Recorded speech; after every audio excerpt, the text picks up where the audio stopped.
and today I will talk to you about Internet of Things and the product that Google has developed to help you to build your next project. So computers are being embedded into everyday devices. We started with computers that were fitting in a big room, then we managed to reduce them to fit on our desk, then we managed to shrink them a little bit more and put them on our lap with laptop, then computers fit on our hands with smartphone, now we have computers on our watch, we have them in our television, on your car, and with smart things now you have, with the Internet of Things now you have computer in light bulb, in thermostat, in a refrigerator, everywhere. And they help them to get things done with our day, and they even solve problems that we didn't even know existed. So if we thought that a phone were bigger than PC, IoT device will be even bigger than phone.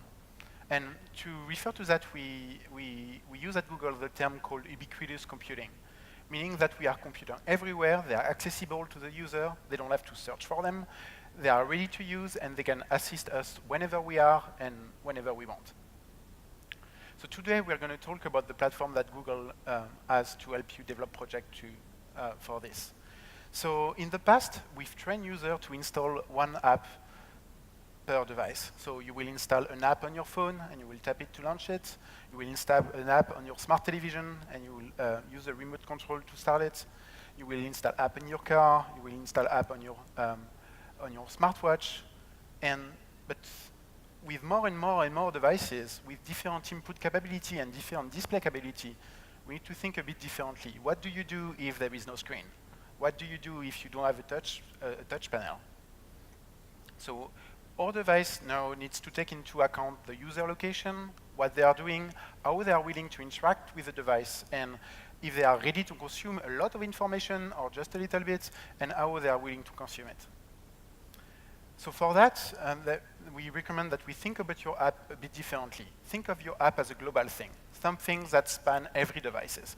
And each device is providing a view into it. And each of these views has different input modality and display modality. If you are on your living room and you have a lot of screen real estate, it's okay to display a lot of information. But if you are in your car and the user is driving, you don't really want to annoy them with a lot of visual feedback. You'd rather use voice for interaction and displaying information back to the user. So we are going to take a look at what are the consumer platforms that Google has built that allow you to distribute projects that implement this vision.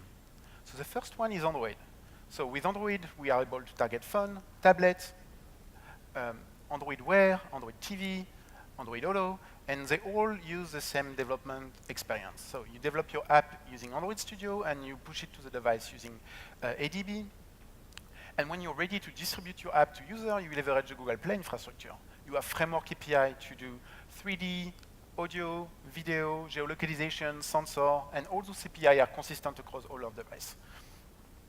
So those different form factors allow you to take your phone application and adapt the manifest, adapt the view, think about the different input modality I mentioned before, think about how you want to display the information to the user, and adapt the same app, the same APK that you have so that it can run on all of those devices. Another interesting platform for you to target is the Google Assistant. So with the Assistant, we are trying to get something that allows you to get conversation started to help you on any devices. So we started with the Google Home and the phone, but we'll soon get rolled to Google Wear, to Android Wear, Android TV, and Android Auto. And what's interesting with this service is that it supports both voice interaction with Google Home, but if you are on a phone, you can interact with the assistant and ask the assistant to do things for you using text, and you get back rich information. And so it illustrates the principle I was talking about of ubiquitous computing, like a service that spans across all of those devices and that adapt its input and display modality depending on what the user wants to do. And the nice thing if you want to integrate with the assistant is that the user don't even need to install an app. Once you develop your service for the assistant, it's accessible from all of those services. So I just summarized like all the consumer platforms that are available for distributing and implementing this vision. Now let's take a look at the developer platform side of things and how you extend the consumer platform I just mentioned to develop your application. So the first new developer platform I'd like to introduce to you, if you're not already familiar with it, is Android Things. So we announced a limited preview, I think, last year, and we announced a new developer preview at I/O. And it's basically a new version of Android that targets embedded computer. You can think of it as the version of Android that's built for specific devices that start one application when the device boots and that allow you to extend this application with specific hardware. It targets a platform that we call system of module. So system of module are a small PCB that integrate a CPU, some RAM, and everything that's necessary to run Android. You plug them on your own custom PCB, and you can design your hardware around it. So it's an effort for us to democratize access to hardware development. Before, we used to say it was difficult to develop hardware. Our bet with Android Things is to make it as easy to develop hardware than it is to develop an Android app. So you will typically get started using one of those developer boards, and you can see that the SOM is sitting right on it. The developer board is big, but it's convenient. It has like USB port, HDMI port for audio, but it also breaks out like all the SOM pin on some GPIO header to allow you to access and connect peripherals that are using GPIO, I2C, SPI, UART, I2S, PWM. And we've partnered with popular maker store like Adafruit, SparkFun, Pimoroni, and Technation to design a series of dev kits that allow you to easily get started with this platform. They provide you with a wide range of peripherals that you can use to try and discover this new API. You will build your prototype using one of those kits, and when you're finished, you will build your own custom PCB around your project. And this is one of these examples of a design that scales from prototyping to production. Like Dave, one of my colleagues, built this open source sample. It's a very simple sample that blinks only 2 lights. He started with a protobot that sits on top of this developer board. And when he was done with his design, he was able to minify the design to barely fit the side of the SOM. And you can see here that he has a PCB that's ready for production on the right. And so what's interesting about this sample is that everything is on GitHub. So you have the source code of the Android Things application on GitHub. You also have the design file and the PCB file for the PCB. So you could take this project and send it to a fab and manufacture it at scale. So the thing I want to insist on Android Things is that it's reusing all the Android framework APIs that you already know. So you have access to the whole Android framework, including UI, if you want to do a device with a screen. You use Android Studio to develop and push your application to the device. And we added, on top of that, new API for Android that allow you to control hardware. So you have a new API that we call Peripheral I/O that allow you to control hardware using GPIO, PWM, SPI, I2C, UART, and I2S. And we even have a system that allows you to develop in user space your own framework driver, meaning that your app can ingest event inside the platform to generate new key event and new sensor event. For example, I can press this button here, and it will generate a key event in my application. The important thing is that you also have access to Google Play services. So we have a variant of Google Play services that run for embedded devices that allow you to leverage the same Google API that you know and love. So it's based, I mentioned before that it's based on the SOM architecture. And one interesting property of this is that those modules are standardized and that Google can maintain the BSP, so the board support package for them, meaning that Google takes care of the update of the Linux kernel, of all the drivers, of all the Android ports for that specific SOM, and using an infrastructure that we develop for you to get OTA updates, you can choose to roll out this update to your application with the Android Things console. So we've seen like many benefits for getting started with Android Things, what it enables. It enables you to get hardware and program hardware from Android. But one other interesting factor is that those SOM are really powerful. They run like CPU that are equivalent to what you have in your phone. And so it means that we can do more than blinking a LED. We can do audio processing, computer vision, and even machine learning on the device. So this is one example of an application that has been built by my colleague. You see that there is a camera that's being connected to a developer board and to a screen. And the camera is able to take picture of, like, for example, a dog. And because the device is running TensorFlow, so we are using the same Android TensorFlow library, because if it works for Android, it works for Android things. And we are able to leverage the model called Inception that has been already pre-trained to recognize breed of dog. And like we are able to get like an image classifier to recognize like picture of dog and tell us like the right breed. So I've explained to you how to build your own device using Android, but what if you want this device to talk back to you? And so we announced recently at I/O what we call the Google Assistant SDK. It enables you to embed the Google Assistant into your custom hardware project. So around the same time we released the Assistant SDK, we released a kit, which we call the Voice Kit AIY project. It was distributed into the Raspberry Pi magazine. It provides a cardboard, a button, a speaker, some microphone on the top, and a hat that's stacked on top of the Raspberry Pi. So the Raspberry Pi inside of it. And it basically allows you to build your own Google Assistant out of like cardboard and button. At I/O, we announced like we've shown like a most serious integration and a most serious device that could be built using the Google Assistant SDK. It was a demo called the Mocktail Mixer. So it was a robot that basically allows you to you walk to it and you will ask him what kind of drink it has, and you will ask for a specific drink that's on the menu, and you will be able to action like the valve of the different container and get the right proportion of liquid inside your drink. So that's one example of building like a consumer device that embed the assistant and a device that you can have a conversation with. So how do you get started with the Google Assistant? So we provide two flavors of it. So one flavor is for Python and Linux, and other flavor is for Android things. But since the API is based on gRPC, which is a common RPC system that Google uses for all of its API, it's really, really easy to port for other platforms. And we already seen the community doing things like running the Google Assistant API on Windows or on Mac OS X, and even like generating bindings for Node.js and Go. Because it's an API, it means that you control when you make the API call. In that case, for this device, for example, I'm only calling the API when I press a button. But you can get more creative than this. You can like have a presence sensor and only activate the assistant when you're in front of it.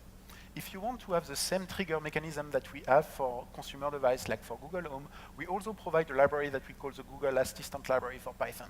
It allows you to trigger the assistant using Hey Google or OK Google, and it will also give you access to high-level events and all the capacities that are built in inside Google Home, meaning you will be able to easily schedule alert or reminder without adding any code to your application.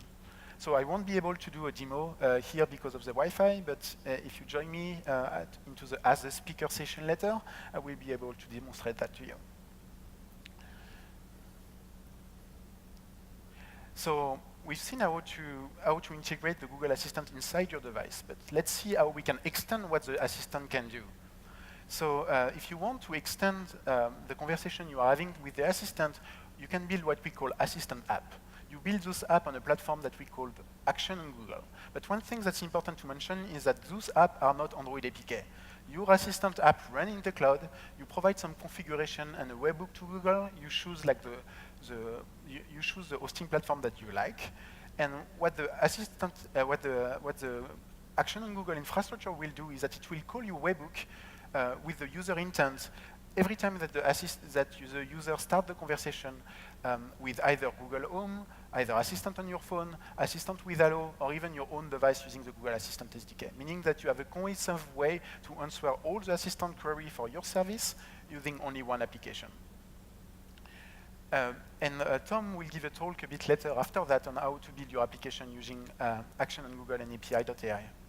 I want to talk a little bit more about API.ai. It's a tool that allows you to write easily those assistant apps that I was mentioning. You have a UI to design and create your entities, and you're able to map them to the intent that the user wants to perform. And Tom will also talk a bit more about how you create assistant apps using API.ai later. So we've seen how to embed the assistant in a device, how to create your own device, how to extend the assistant, but there is also other Google services that could be connected to your device and that I think are relevant for Internet of Things. The first one I want to talk about is Smart Home. So this is something we announced at I/O this year, that the Google Assistant supported home automation. But we also announced a developer platform that goes along with this. What it means is that it allows you to connect your device using the same action on Google infrastructure I mentioned to what we call the home graph. And what's interesting with this is that the home graph knows the state of all of your devices. It knows its capability, it knows what they are able to do. It means that the assistant can then answer questions like, make it warmer. And when you ask the assistant to make it warmer, it knows that it needs to call, it needs to ask the thermostat inside the home graph to raise the temperature. If you ask the assistant to turn off all the lights, it knows that it needs to switch off all the lights independently of which vendor your smart light comes from. It can also know the state of of your devices. So if you ask Smart Home for how many lights are on, it's able to count the lights that are for your user in the home graph and return you the state. So how does it work? So it leverages the same action on Google infrastructure I was mentioning before, and you don't have to worry about translating the user query to an intent, like Google is doing that for you. We are automatically matching the user query and turning that into a smart home intent that you can handle inside your application. And you can even combine the smart home with Google Assistant SDK, meaning that you can build devices that you call, talk to, and answer directly back to you. Another developer another platform that's interesting to use for IoT is Firebase. Firebase has worked for web, Android, and iOS, but with the release of Android things, it also works on embedded devices using the same API that you use on Android. One of the services that's really interesting to use for IoT is Fire Cloud messaging. It allows you to send downstream messaging from the cloud to your device without relying on the expensive polling that you usually do. Another service is a Firebase database. So it's a real-time database that's NoSQL and provides real-time events whenever there is a write happening inside the database. Your device can be notified that there is something that was written to the database, but also your Cloud Function with Cloud Function for Firebase could be notified and trigger some processing when a particular device writes to a particular node. And we also provide some interesting samples that show how to talk to the same Firebase database from very low-power devices that are running Arduino. Another interesting service is Firebase Cloud Storage. So it's for your IoT application, it's nice to be able to store structured data, but you might also want to store blob with raw audio data or raw picture or raw video. So for example, imagine a smart camera that needs to store a snapshot. So usually it will leverage Firebase Cloud Storage. So Firebase could provide a wide array of services that you should consider for using for your next IoT project. Another thing we announced at I/O is Google Cloud IoT. So it's a fully managed service that allows you to connect your device and ingest data directly into Google Cloud Platform. So it supports a standard protocol like MQTT, meaning that it's easy to take your existing infrastructure and connect it to Google Cloud Platform. And it also provides API for maintaining a device registry and for provisioning, meaning that it's able to adapt and handle a large scale of provisioning of data. But once your data is in Google Cloud Platform infrastructure, you can also leverage other platforms like other products like BigQuery to query and analyze your data, even if it comes from a variety of different devices. So that was a quick tour of the products that I think are relevant for IoT that Google is currently developing. I encourage you to think beyond your Android application and think how you can combine those technology to build your next projects. Think about what it means to interact with your device without a screen. Think about what it means if you were designing a piece of hardware that was running only your application. And think about how you can adapt your existing device, your existing app to work on different form factors. And so what's next? So I encourage you to check out the Google IoT developer community on Google+ to talk about Android things. We have another Action on Google developer community. We also have a community for the Google Assistant SDK. And each of the technology I just mentioned also had their own session at Google I/O. So if you want a deep dive of any of the subjects, because we only had 25 minutes here to talk about all of this, so I imagine that you might want to learn more about certain things. So check the YouTube Google Developer channel where you can easily browse talks that talk about that introduce the technology and that I just mentioned. So thank you, and I will be available for as a speaker question later just outside.